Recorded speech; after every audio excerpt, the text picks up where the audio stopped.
America और Iran के बीच अब युद्ध खत्म करने को लेकर कोशिशें तेज हो गई हैं। ईरान और अमेरिका अब भी किसी अंतिम नतीजे पर पहुंच नहीं पाए हैं।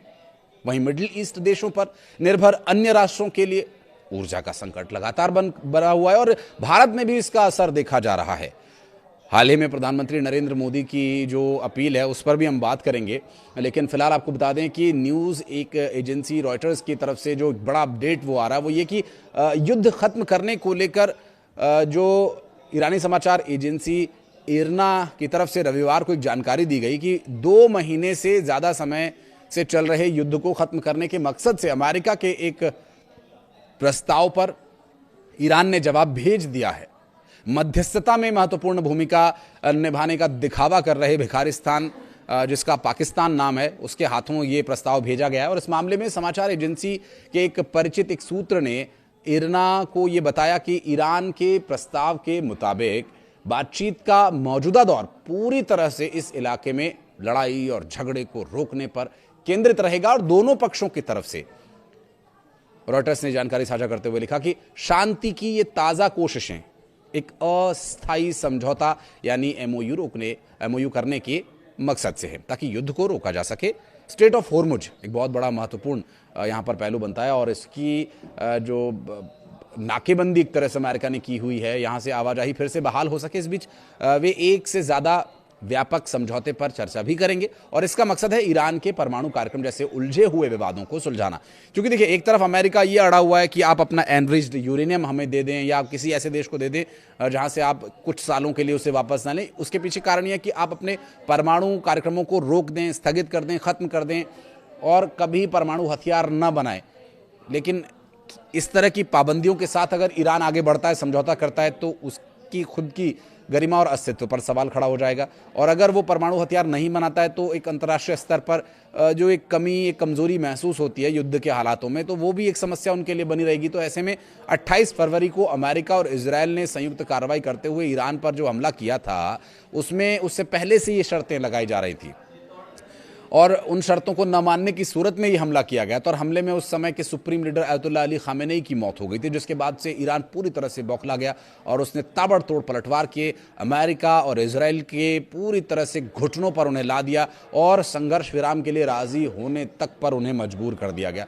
वरना आप ही सोचिए कि अमेरिका जैसा सुपर पावर जिसके पास हथियारों की, जहाज़ों की, सैनिकों की, सहयोगियों की, पैसों की कोई कमी नहीं है, वो भला शांति वार्ता के लिए कैसे तैयार हो गया, जबकि वो खुद अपनी दबंगई अंतर्राष्ट्रीय स्तर पर हमेशा गाहे बगाहे दिखाता ही रहता है।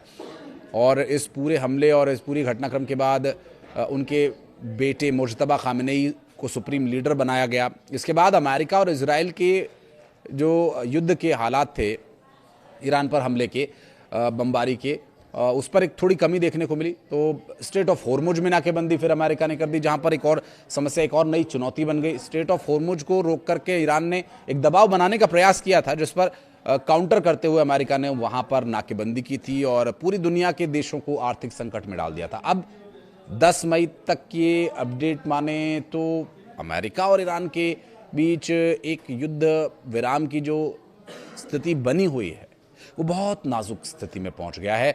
दोनों देश एक शांति समझौते पर पहुंचने की कोशिश कर रहे हैं। हालांकि ये शांति वार्ता बिना किसी नतीजे के समाप्त हुई है। पाकिस्तान के इस्लामाबाद में जो बातचीत हुई थी उसके बाद कोई भी कॉन्क्रीट एफर्ट हमें देखने को नहीं मिला युद्ध रोकने के लिए।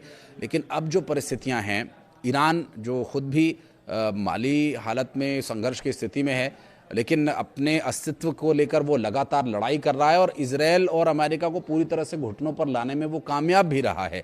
लेकिन अब अंतर्राष्ट्रीय स्तर पर जो अमेरिका की थू-थू हो रही है, क्योंकि कितने ही देशों ने मुंह पर उनके मना कर दिया कि जाइए लड़ाई कीजिए, हम नहीं लड़ाई लड़ेंगे। खुद उनके देश में उनके खिलाफ आवाज़ उठ रही है।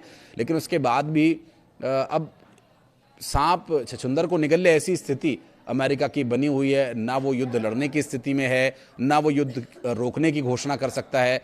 अब खुद आगे बढ़ कर के कदम बढ़ा करके उन्होंने युद्ध शुरू किया है, तो वो अपने आप कैसे पीछे हटें। तो कुछ एक ऐसी बातचीत हो जिससे कि सांप भी मर जाए और लाठी भी ना टूटे। क्या वो स्थिति बन पाएगी? एनरिच्ड यूरेनियम किसी दूसरे देश को देकर उनके पास सिक्योर करने के लिए ईरान तैयार है। परमाणु कार्यक्रम को लेकर के ईरान किस स्तर पर जाकर राजी होगा, ये भी देखना दिलचस्प होगा। लेकिन तब तक पूरे देश, पूरी दुनिया में कहा जाए तो गलत नहीं होगा कि एक आर्थिक संकट का दौर देखने को मिल सकता है, क्योंकि तेल, ऊर्जा के परिवहन के लिए इस्तेमाल होने वाला स्ट्रेट ऑफ हॉर्मुज अब भी हथियारों के साए में है। और जब तक यहां से हथियारों का ये साया नहीं हटेगा, तब तक व्यापार सुगम नहीं हो पाएगा और अंतर्राष्ट्रीय स्तर पर जो आर्थिक संकट की स्थिति बनी हुई है उस पर काबू पाना काफ़ी मुश्किल हो सकता है। ऐसे में कुछ कहना चाहें तो कमेंट सेक्शन में आप बताइएगा। वीडियो को यहाँ तक देखने के लिए बहुत बहुत धन्यवाद।